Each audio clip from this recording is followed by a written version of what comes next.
I want to know, you talk about decolonization of mind through language, and you also refer to this scholar from Kenya.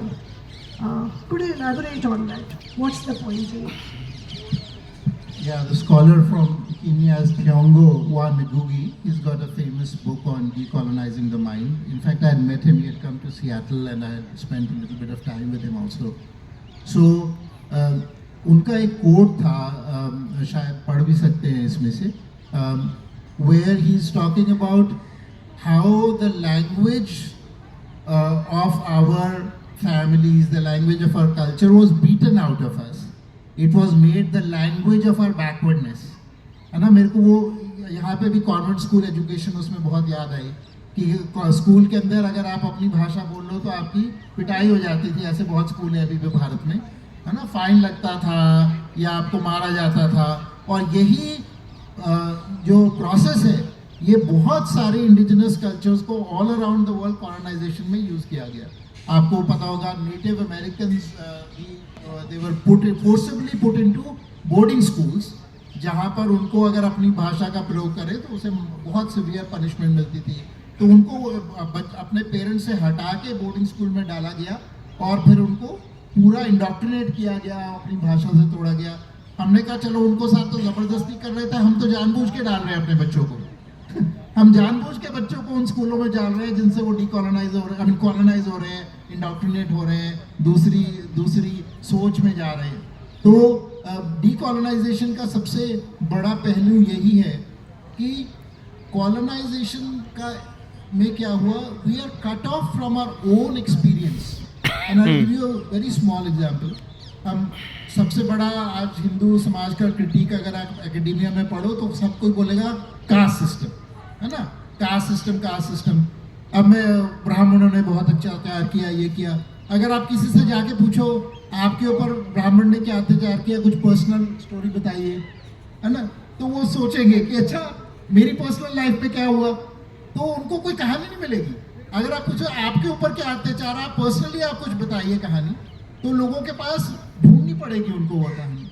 लेकिन हमने एक पढ़ लिया है, ये हुआ, और उसको हम रीगर्जिटेट कर रहे हैं. और उसमें एक और बड़ा पहलू है. जब मैं ये अंग्रेज़ी के बारे में रिसर्च कर रहा था तो मैंने कहा कि बहुत लोगों ने इसी रिसर्च की होगी कि English class discrimination in India, the biggest privilege in India today is English and the biggest aspect of discrimination today in India is English.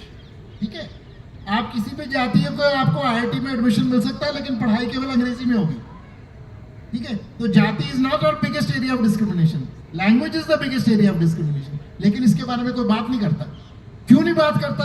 क्योंकि जो डिस्क्रिमिनेशन उन लोगों ने इंट्रोड्यूस किया के, ब्रिटिश ने इंट्रोड्यूस किया के, उसको तो हमने स्टडी नहीं किया. हम स्टडी कर रहे हैं जो उन्होंने बता दिया हम बैकवर्ड है. उन्होंने बता दिया हम बैकवर्ड है, उसी के ऊपर आज भी 1000 आपके पास PhD थीसिस मिल जाएंगे कास्ट डिस्क्रिमिनेशन पे. इंग्लिश बेस्ड लैंग्वेज डिस्क्रिमिनेशन पे कितने PhD थीसिस हो रहे हैं भारत में. तो यही आपको बताता है कि कितने आज भी हम कॉलोनाइज्ड हैं. हम अपने समाज को, अपने जीवन को अपनी दृष्टि से देख नहीं पा रहे हैं. हम जैसे कोलू की बैल की तरह गोल गोल घूमने का हमको बता दिया, यही घूमना है, यही आपने टॉपिक स्टडी करना है, इसी के ऊपर आपने PhD करनी है, तभी आपका मार्क्स अच्छे आएंगे. और उसी की तरह हम घूमते जा रहे हैं. तो सबसे बड़ा हमारा डीकॉलोनाइजेशन का एस्पेक्ट यही है, how do we get back to looking at ourselves using our own eyes, using our own gaze rather than the colonisers gaze, है ना. अभी तक सबसे ज्यादा कॉलोनाइजर्स गेज. और ये जो बहुत सारे जो post modern post colonial scholars हैं वो भी कॉलोनाइजर्स गेज से लिख रहे हैं. तो वो क्योंकि उन्होंने सारा का सारी जो अपनी स्कॉलरशिप की है, it is built on a stack of western theory.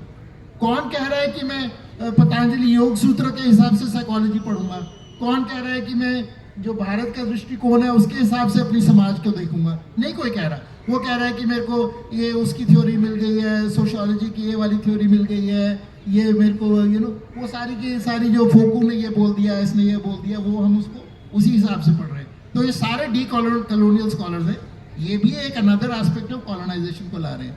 और तीसरी चीज़ जो मैं अभी पिछले किसी फेस्टिवल में था, मैंने बोला हमने 100 साल से हम समाज सुधार में लगे हुए हैं, 100 साल से अधिक से, है ना.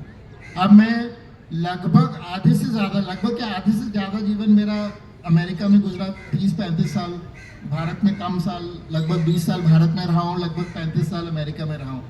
और अमेरिका में भी गया इसलिए, लोग, किसी ने पूछा, मैं किसी के साथ डिनर कर रहा था, लड़की, उसने पूछा कि why did you come to America? I said I came here to study the natives, I came here to do your anthropology. तो मैं तुमको स्टडी करने आया यहाँ पे। तो उसको बहुत अच्छा लगा कि बहुत कारण से यार। लेकिन क्यों मैंने ऐसे बोला? क्योंकि वाकई उन्होंने इतने स्कॉलर्स भेजे हमको स्टडी करने के लिए, हमने क्यों नहीं भेजे अपने स्कॉलर्स उनको स्टडी करने के लिए कि ये बहुत माना हुआ समाज है, बहुत माना हुआ देश है। तो मैं उस सोच से गया कि इनको स्टडी करें। और स्टडी का अब आप सार पूछ लो, सार जानना चाहेंगे स्टडी का? मैंने सार क्या हुआ जी बताइए। सार उसका ये है कि आज भी हमारा समाज उनके समाज से कहीं आगे है। आज भी हमारा समाज उनके समाज से कहीं आगे है, लेकिन हमारी व्यवस्था उनकी व्यवस्था से पीछे है। यानी कि उनकी व्यवस्था हमसे अच्छी है, लेकिन आज का समाज, हमारा भारत का समाज आज उनके समाज से बहुत समझदार है। उनको पता ही नहीं किस, हमको बचपन में बता दिया था बेटा इसके साथ ये नहीं खाते, अंडे के साथ दूध नहीं खाते, जो भी है हमको बता दिया जाता था, लेकिन उनको कोई समझ नहीं है। उनको कैसे खाना है, कैसे जीना है, कैसे रहना है, कोई समझ नहीं है उनकी। लेकिन हम समाज सुधार में रहे हुए। अब मैं कह रहा हूँ हमको समाज सुधार पे कुछ साल का मोरेटोरियम लगा देना चाहिए। अगले 50 साल समाज सुधार नहीं करेंगे, अब सरकार सुधार की आवश्यकता है। सरकार हमारे समाज को सुधारने में लगी हुई है, लेकिन सरकार सबसे बड़ी समस्या है। तो सरकार को ठीक करे, समाज को ठीक करना बंद करे, ये डीकोलोनाइजेशन का पक्ष होगा। समाज से निकलकर हमारी व्यवस्था है, आज व्यवस्था है वो समाज से निकल कर नहीं आई, वो बाहर से आई है और वो समाज पर थोपी गई है। Thank you.